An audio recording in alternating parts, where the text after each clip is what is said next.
Pagandahin lahat ng mga facilities. So right now, thank you.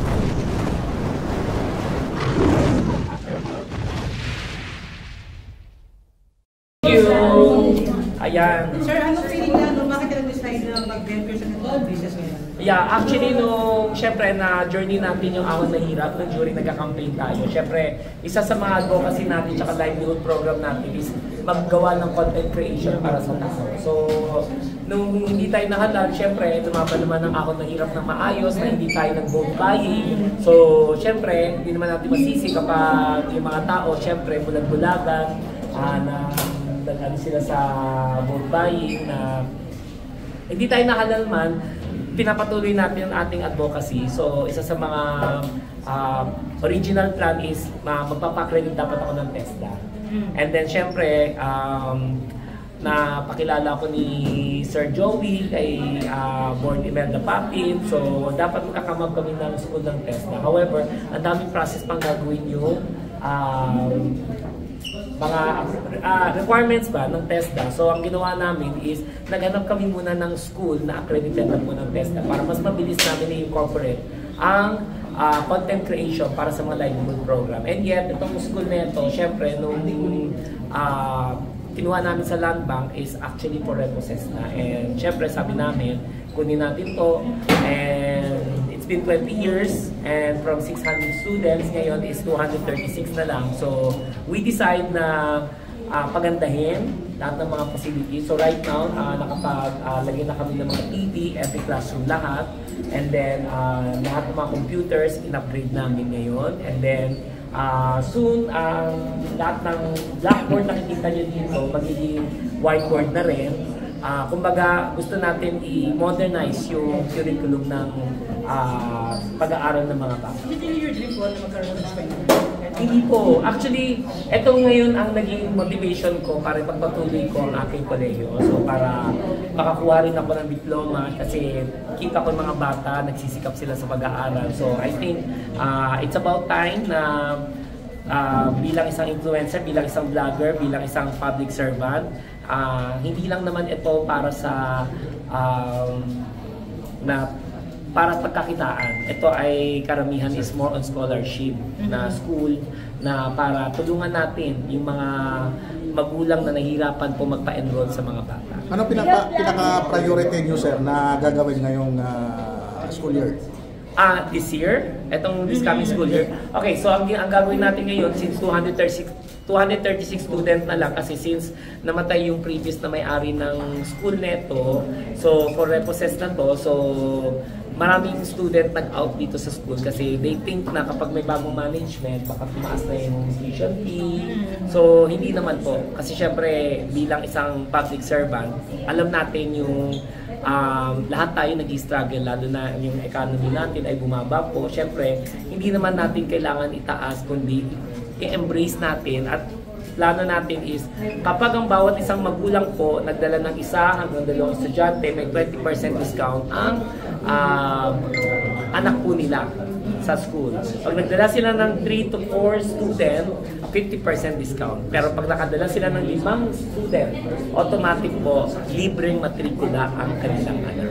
So sa makatuwid, sir, walang dapat ikabahala yung ating mga magulang doon sa tuition pay na walang increase doon sa... Wala po.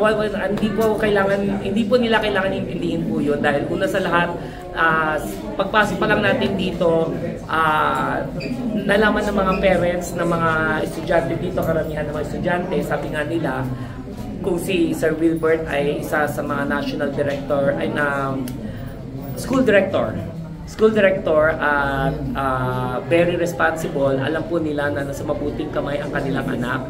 And we want to level up yung lahat ng facilities ng school. Sir, bukod doon sa plano ninyo ng bigyan discount, mag-i-enhance pa kayo, makikipag-tie up kayo sa TESDA yes, para mas maraming maging scholar? Mabibigyan po ng trabaho, yes po, TESDA. Bali, mga courses is content creation, DOMWorks, mga may cyber threat, tsaka ano pa isa? Data analyst, ayun. Isa sa mga wala pang kurso sa iba, dito matatagpuan lang ang course na yun. Sir, may balak bang palawakin para makarating to sa ibang lugar sakali? Ayan, ano po? May balak ba na palawakin na makarating sa ibang lugar? Kasi syempre, Yes po. Actually, ang original po ang school neto ay parang 3 branch before. So, I think ngayon parang ito na lang natitira. So, nung since inabsorb ng bagong school admin together with our chairperson na si Ryan Soto and of course our vice chairperson na si Rico Almonicar. So, lahat ng mga teachers at saka mga principals, rinetain namin and then ginawa pa namin na mas magandang programa para sa next school year. Yun po.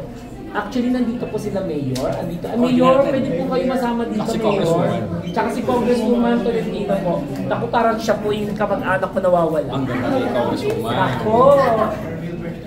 Congresswoman, maraming salamat po. Yes po.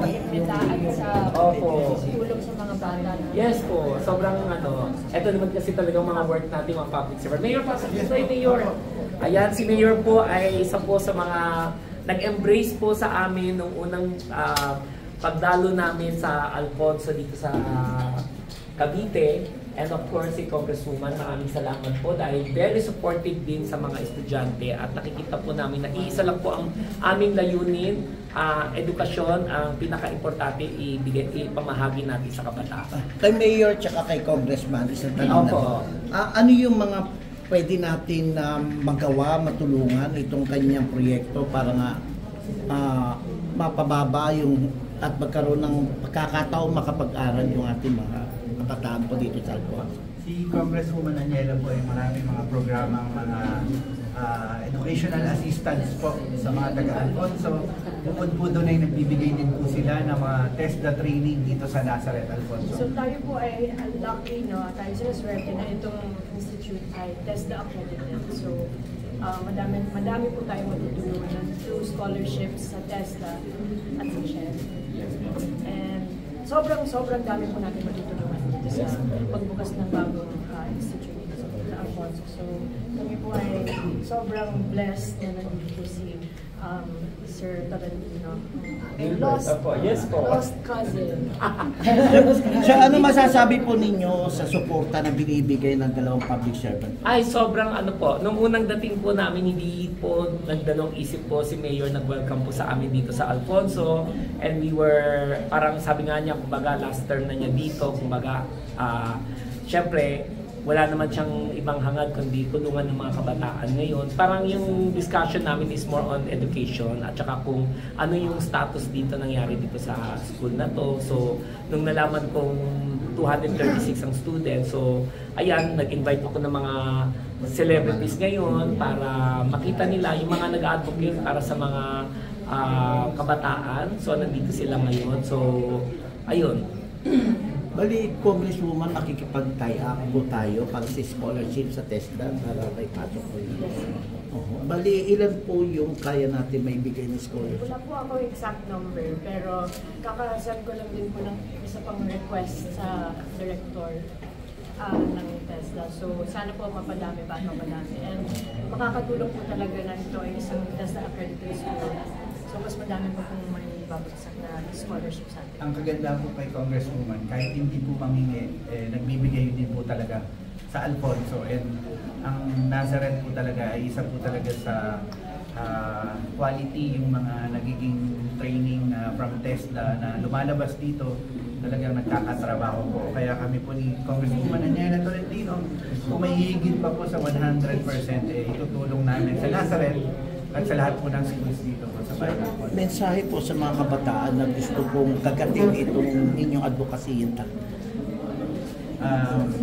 Sa lahat po ng kabataan, syempre mahalaga po na makatapos tayo ng edukasyon. Pilitin natin ano man estado natin sa buhay, pilitin natin makapagtapos ng pag-aaral. At kung talagang hindi kaya, andito po kami, handa po kami tumulong sa abot ng aming makakaya. At pati sa TESDA training, marami pong nababagong buhay sa TESDA. Nasa tulong po ni Congresswoman Aniela Tolentino, tutulong at tutulong po tayo lagi. Kasama niyo po kami sa pag-angat at kami po ay nandito para supportahan kayo. Maabot ang inyong mga pangarap. Gagawin po namin ang lahat na kaya namin para magawa dito sa mga kabataan. Ako naman, magpo-produce tayo ng maraming cum laude at summa cum laude, basta produkto ng nasabing yan.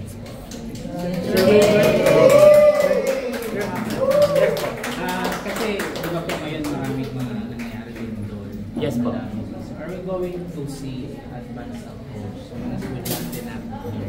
Yes. Para maturuan sila ng safety. Yes po. Actually, dyan po. Ayun. Yes po, okay. Actually, magko-conduct po ang school po na earthquake drill. At the same time, syempre mag-aano rin kami, magpo-produce kami ng go bag po para lahat po, in case of emergency, alam po nila kung paano po gamitin po. Kay Congresswoman po, ma'am, sa tingin niyo po dapat maisama sa curriculum na yun po sa calamity or mga trainings? Of course, napaka-importante maturuan ng kabataan as early as now sa mga ganyan para kasi sila din ang next generation of leaders. So talaga napaka-importante ilagay yan sa curriculum na ngayon. Mas lalo nang napaka-common na ng mga calamities. So yes, dapat.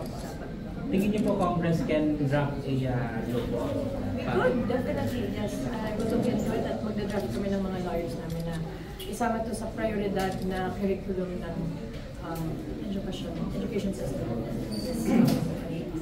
Ma'am, mayroon na po ba tayong figures kung ilan na po yung nabigyan natin ng napatulungan ng training ng TESDA? Wala pa. Kasi kakapar lang po yung ang budget din na kami. Opo, kakapar lang din ng school. So, i-work up pa namin and Mayor salamat at of course kay Congresswoman Tolentino. Naniniwala po kami pag kami po ay magsama-sama, naniniwala po kami ay may magandang kinabukasan dito mga estudyante po, lalo na po sa Alfonso Cavite po.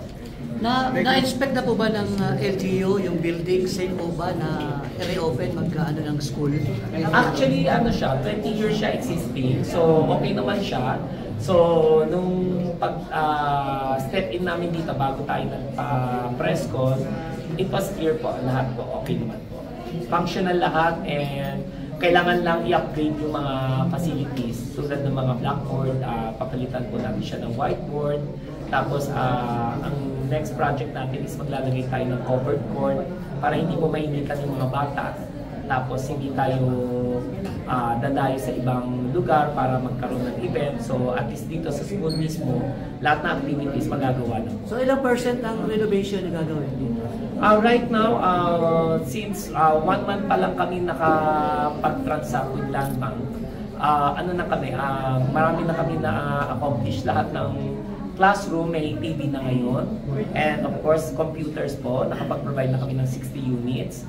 And lahat po ng mga mula sa registrar at saka sa admin, mga faculty room, aayusin po namin dahil nandiyan na rin po yung mga tables para mas maayos na ngayon.